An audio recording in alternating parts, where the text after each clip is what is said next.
Good morning everybody, bonjour a vous tous, buon dia, buongiorno a tutti gli ospiti, anche miei compatrioti.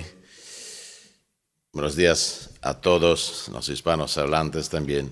Bonjour francophone. Dear Vice President of the European Commission, Mr. Katainen, dear Chairman of Eurochambre, Mr. Weber, ladies and gentlemen, welcome to the European Parliament.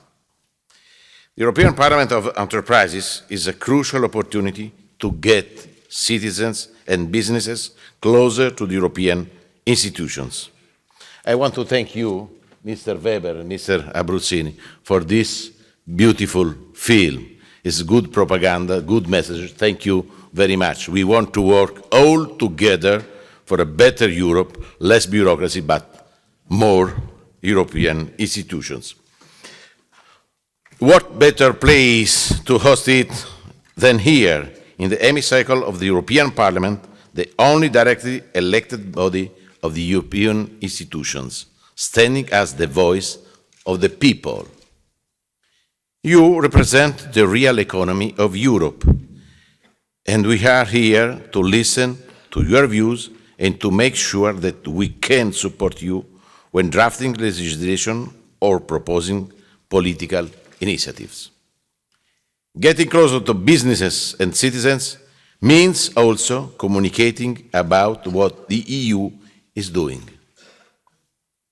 Companies should be more involved in the EU decision-making process and understand the importance of Brussels for legislation. Our aim is to make sure that Europe turns back to the real economy. If we want to reach the target of 20% of our GDP coming from the industry, we need more investments. And this is the first challenge. The Juncker Plan is a first step, as I'm sure Vice President Katainen will illustrate in just a few minutes.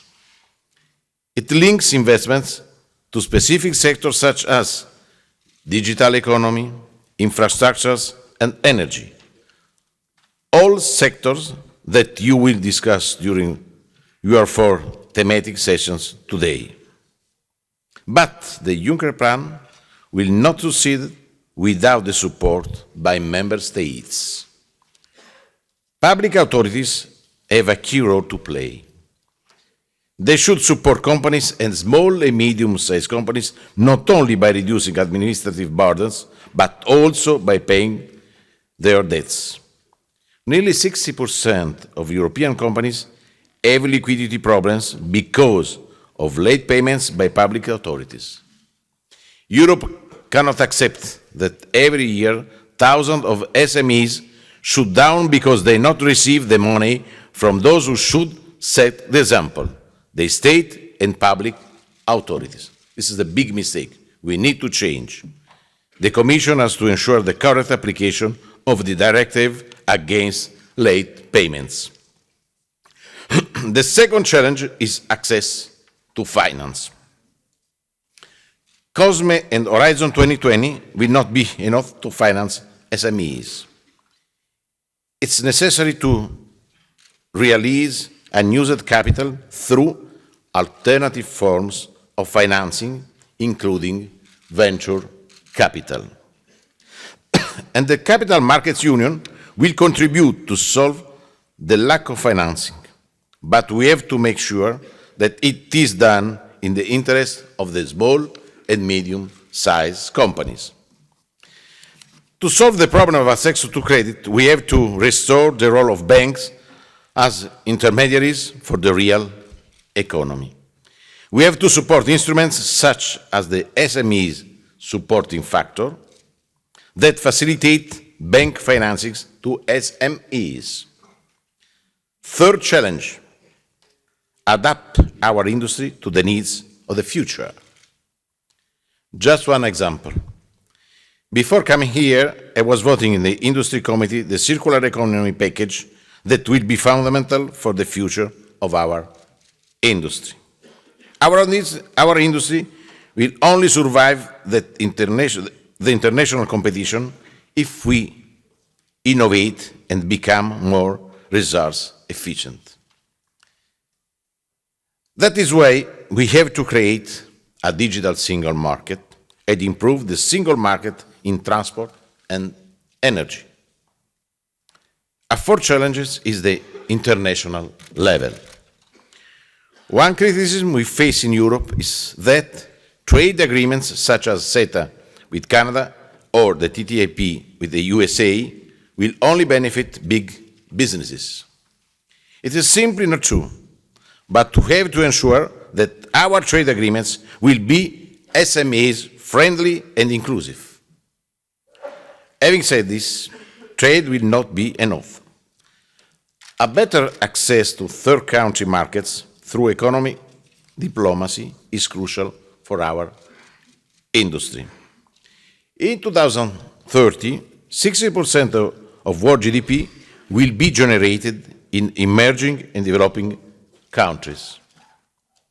Despite this, only 13% of our SMEs are doing business beyond the borders of the EU. Speaking with one voice becomes essential to safeguard the interests of our industry.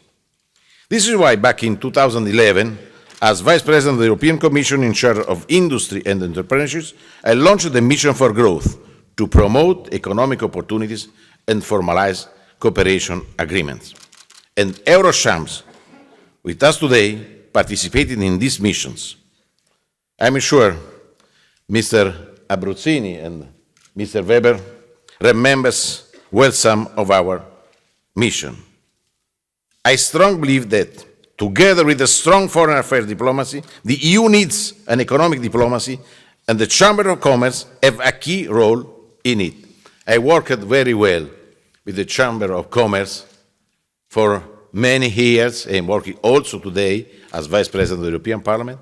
When I was responsible for the industrial policy, the Eurochambres helped me many, many times, not only during this mission for growth, and in every country, the European Chamber of Commerce were for every meeting the most important visit card of our economy. I want to thank you very, very much for your support and for your engagement in favor of real economy, in favor of growth, in favor of more jobs in our countries. Thank you very, very, very much.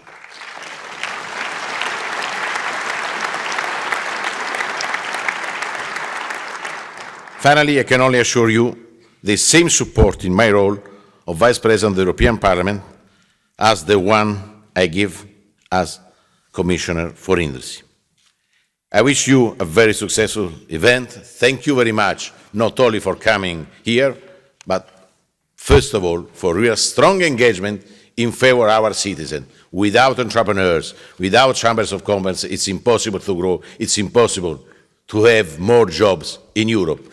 It's impossible to win our battle against unemployment, first of all for young people. Thank you very, very much.